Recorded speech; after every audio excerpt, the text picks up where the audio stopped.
Tastes like bad choices. The UK's referendum on membership of the EU is only a few days away, so this video obviously isn't about getting you to register to vote. I'm here to persuade you to vote to remain a member of the European Union. I'm just gonna skip how vile, hateful, and in the tragic case of Joe Cox, deadly this campaign has been, and I'm going to try and give you some facts. I did a module on the European Union this past semester at university specifically so I could be informed when the referendum came around. I'm obviously not an expert, not even close, but I'm very glad that I do now know my way around EU policymaking and institutions a bit better. Here's a few things I learned. 1.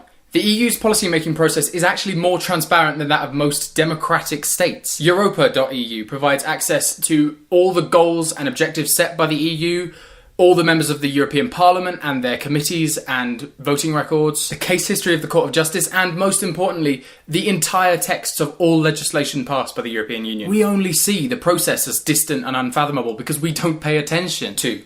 The EU is a bigger player in the European Union than the Leave camp would like you to believe. Not only do we tend to agree with most of the policy decisions made in Brussels, but as the third most populous country with the second largest economy, we actively help set the agenda to ensure it's in our interests. We're not some put-upon client state being dragged along for the ride. Along with France and Germany, we are driving this thing. 3.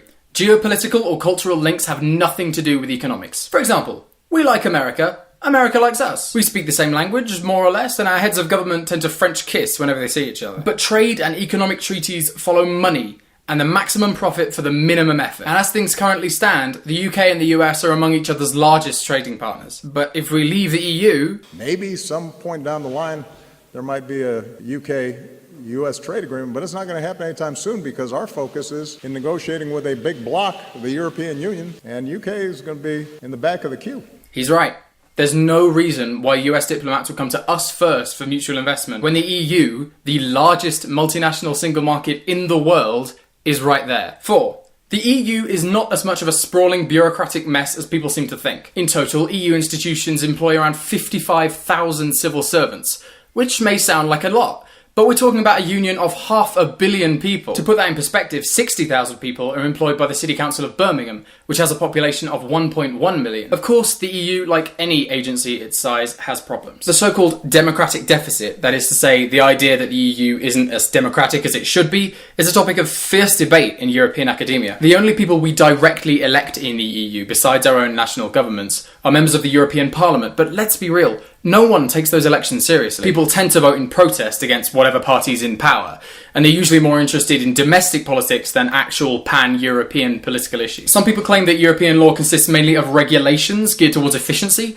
They don't directly make anyone worse off, so introducing a democratic element would jeopardise that somehow. I think that's bullshit. Enough of European policy now moves wealth around that it really needs more of a democratic element, more popular debate to give it legitimacy. Even if that wasn't the case, people, especially the British, don't like being told what to do at all unless they've got someone to write angry letters to. But I think the thing to remember now with regards to this referendum is that we can't move towards solutions for these problems if we leave. And although they are big problems, the unity, solidarity and economic benefits brought by the EU make them worth solving. So many hypotheticals are being thrown around by both sides, but I think the benefits of membership are pretty concrete, and there's no point in putting that on the line in the process of leaving, which incidentally, once we've got past all the negotiations to leave, and then renegotiating all the treaties that we've just backed out of, that could take decades. At the end of the day, all the Brexiteers have on their side is fear and nationalism, and I don't know about you, but that's not the kind of country I want to say I grew up in.